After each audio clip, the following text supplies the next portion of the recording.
लोकतंत्र में यूं तो हर नागरिक को चुनाव लड़ने का हक है। अगर जरूरी शर्तों को वो पूरा करता हो तो किसी आधार के ऊपर उसकी उम्मीदवारी को आप कैंसिल नहीं कर सकते। उसे लड़ने के तमाम साधन और नियमों के तहत आपको परमिशन देनी पड़ेगी। ये पहले से मौजूद नियम है।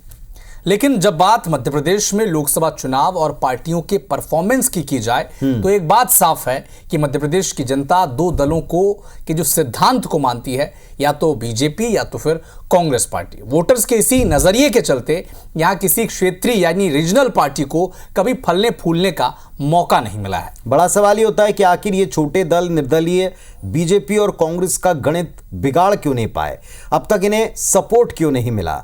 IBS 24 की इस बारे में पड़ताल करती खास रिपोर्ट देखें।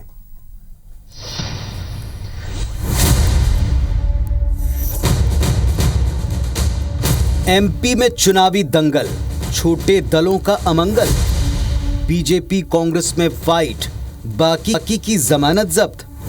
लोकसभा चुनाव का बिगुल बज चुका है, नामांकन प्रक्रिया जारी है। मध्य प्रदेश में मुख्य मुकाबला कांग्रेस और बीजेपी के बीच है। हालांकि इन दोनों दलों के अलावा सपा बसपा समेत कई निर्दलीय प्रत्याशी भी चुनाव मैदान में हैं। इनमें से 80% अपनी जमानत जब्त करवा बैठते हैं। आंकड़ों पर नजर डालें तो ये साफ होता है कि मध्य प्रदेश में सपा बसपा जैसे दल भी अपनी जमीन खो चुके हैं। छोटे दल और निर्दलियों का रिपोर्ट कार्ड अगर आप देखें तो साल 2019 के लोकसभा चुनाव में 438 प्रत्याशियों ने चुनाव लड़ा, जिनमें से 380 प्रत्याशियों की जमानत जब्त हो गई। 2014 में 378 प्रत्याशी चुनाव मैदान में उतरे, जिनमें से 318 की जमानत जब्त हुई। वहीं 2009 में 429 उम्मीदवारों ने किस्मत आजमाई, लेकिन 368 प्रत्याशी जमानत भी बचा न पाए। 2004 में 294 उम्मीदवारों ने नामांकन दाखिल किया, चुनाव लड़ा, लेकिन 232 प्रत्याशी अपनी जमानत बचाने में नाकामयाब रहे। 2019 के लोकसभा चुनाव में बीजेपी ने प्रदेश की 29 में से 28 सीटें जीती थी। कांग्रेस के पाले में एकमात्र छिंदवाड़ा की सीट आई।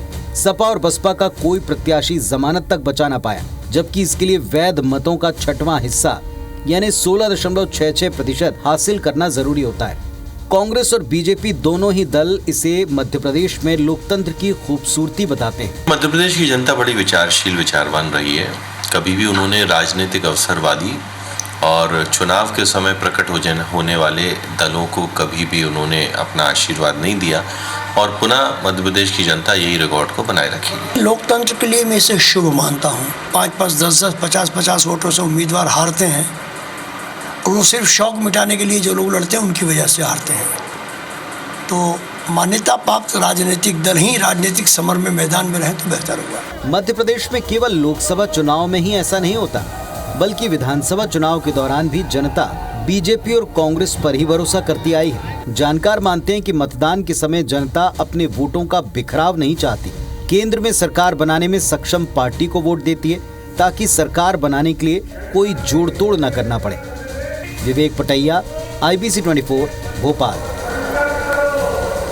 तो अविनाश, अब की बार भी डेटा का एक किस्सा तैयार है कि कितने लोगों ने पर्चा भर दिया है, कितने लोगों ने ताल ठोकी है, लेकिन ये केवल संख्या और आंकड़ा मात्र रह जाता है, या अब की बार भी इसी के बराबर का एक आंकड़ा आएगा कि इतने लोगों की जमानत जब्त हो गई, या ये ट्रेंड बदलेगा। ये अब की बार के चुनाव में हम भी देखेंगे, नजर रखेंगे इस पर।